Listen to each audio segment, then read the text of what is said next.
Assalamualaikum warahmatullahi wabarakatuh. Berjumpa lagi di Main Kicibogo Misteri. Terima kasih saya ucapkan kepada yang sudah mengklik video ini dan mudah-mudahan nontonnya sampai akhir.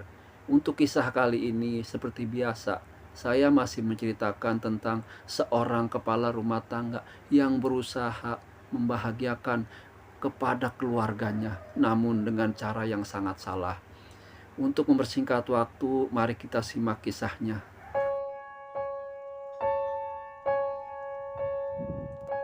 Seorang laki-laki kurus tua berpakaian compang-camping dan bertampang dekil terlihat senyum-senyum dewek di sudut pasar dekat tempat pembuangan sampah. Tapi bukan lagu Iwan Fals. Setiap orang yang melihatnya pasti sudah menduga kalau laki itu adalah orang gila atau ODGJ atau tidak waras. That's right, dugaan itu memang tidak salah alias benar.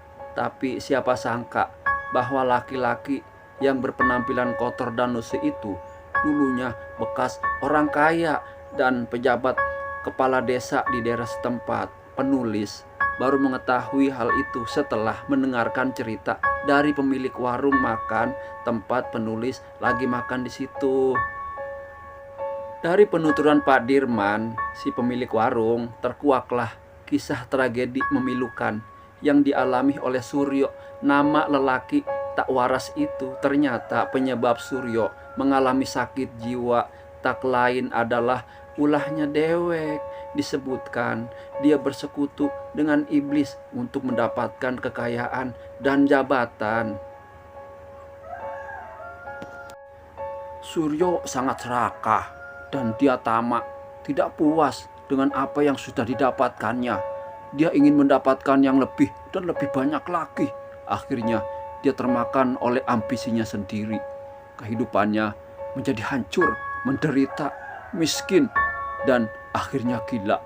Begitulah keadaannya sekarang. Pak Diman menuturkan, bagaimana ceritanya sampai dia bisa bersekutu dengan iblis, Pak? Tanya penulis, ingin tahu lebih jauh lagi. Ceritanya panjang, tepatnya dimulai sejak dia masih muda, kira-kira 35 tahun yang lalu. Selanjutnya, Pak Diman menceritakan riwayat hidup Suryo yang kelam itu. Berikut ini kisah lengkapnya. Saat itu usia Suryo masih sekitar 20 tahunan. Sebagai pemuda desa yang hidup miskin, Suryo diliputi keminderan. Dia jadi kurang pede dalam pergaulan, apalagi wajahnya tergolong tidak tampan alias pas-pasan. Namun, cinta memang tak pandang bulu, cinta memang tak pernah mengenal kasta. Tanpa sepengetahuan siapapun, diam-diam Suryo menyimpan perasaan itu pada Yati, gadis cantik yang tinggal satu kampung dengannya. Ceelah Suryo, mantap. Tak tahan memendam perasaan, Suryo nekat menyampaikan hasrat hatinya kepada gadis idaman. Semangat Suryo. Sayangnya, cinta Suryo ditolak mentah-mentah oleh Yati. Bahkan dengan terang-terangan Yati mencemooh dan mengejek Suryo. Suryo kayak ganteng baik, cah edan, tidak mau berkaca. Siapa yang mau sama sampean? Muka kayak monyet gitu. Demikian ujar Yati menghina. Hati-hati Yati. Hati Suryo jadi terluka karenanya. Dengan menyimpan perasaan dendam, dia lalu pergi ke seorang dukun Mbah Brojo untuk meminta bantuan goib. Dia meminta ajian pengasihan pada Mbah Brojo agar bisa memeleti hati. Si dukun rupanya tak keberatan membantunya. Cinta ditolak, dukun bertindak. Singkat cerita, dengan hanya bermodalkan selembar rambut milik Yati yang telah diambil Suryo secara diam-diam sebagai media pelet, akhirnya Yati berhasil ditaklukkan. Suryo sang penakluk gadis idaman. Gadis yang pernah menghinanya itu datang ke rumahnya dan merengek-rengek minta dinikah. Yati sungguh jatuh cinta setengah mati pada Suryo, bahkan bukan setengah mati lagi, sampai mati kalau kata orang. Kejadian yang sangat aneh ini sempat membuat keluarga Yati sedih, meski mereka tahu Yati sepertinya kena guna-guna. Namun mereka tak bisa berbuat apa-apa karena aji pelet yang digunakan Suryo tergolong tingkat tinggi. Meski mereka sudah mencari orang pintar untuk mengobati Yati, Sengada lawan, namun selalu saja gagal. Untuk memendung aib yang lebih besar lagi, keluarga Yati akhirnya merestui perkawinan Yati dengan Suryo. Namun, meski mengizinkan Suryo menikahi anaknya, orang tua Yati memberikan sebuah syarat yang harus dipenuhi, yaitu Suryo harus membuat candi. Bukan, syarat itu adalah Suryo harus memberikan kehidupan yang lebih baik. Mereka tidak mau Yati hidup miskin dan menderita seperti keluarga Suryo, sedangkan Yati sendiri orang berada. Kalau sampai anakku ditelantarkan dan hidup dalam kemiskinan, maka aku tak segan-segan menceraikan kalian. Aku akan ambil alih anakku kembali.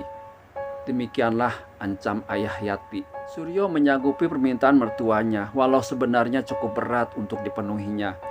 Bagaimana tidak berat? Dengan status pengangguran dan orang tuanya yang miskin, mungkinkah dia bisa memberikan kehidupan yang layak bagi istrinya? Untuk makan sehari-hari aja, Suryo masih tergantung pada orang tuanya yang bermata pencaharian sebagai petani. Akhirnya, tak ada jalan lain yang bisa ditempuh kecuali mendatangi dukun Mbah Brojo. Ya, setelah sukses memelet Yati, tampaknya Suryo ketagihan ingin mengatasi kesulitan hidupnya dengan jalan mistik. Kali ini dia ingin mendapatkan kekayaan dalam waktu relatif singkat, sesingkat-singkatnya. Dia sering mendengar tentang ritual pesugihan yang bisa membuat orang kaya mendadak. Walau harus menempuh jalan resiko yang tidak ringan, Suryo akan menempuh jalan itu. He is come back. Dia kembali kepada dukun yang pernah menolongnya, tapi tidak seperti saat pertama datang dulu. Kali ini sang dukun sempat memperingatkannya. Maaf nak Suryo, bukannya aku tidak ingin membantumu, tapi hal ini mengandung risiko yang berat. Kamu harus mempersembahkan tumbal dari keluargamu sendiri, sehingga bisa tercapai keinginanmu itu. Selain itu, kamu juga harus bisa merawat dengan telaten kekuatan gaib yang akan membantumu mencarikan harta kekayaan. Apakah kamu sanggup menghadapinya? Kata sang dukun. Saya sanggup, Ki. Saya capek hidup jadi orang miskin. Saya siap menghadapi risiko apapun juga, saut Suryo dengan mantap. Tapi nah Suryo, kekuatan gaib yang membantumu mencarikan kekayaan ini tergolong ganas dan tingkat tinggi. Jika sampai engkau membuatnya kecewa, semisal tidak memberikan sesaji tepat waktu atau melanggar pantangan yang harus dijalani, bisa-bisa makhluk gaib itu akan mengamuk dan berbalik menyakitimu.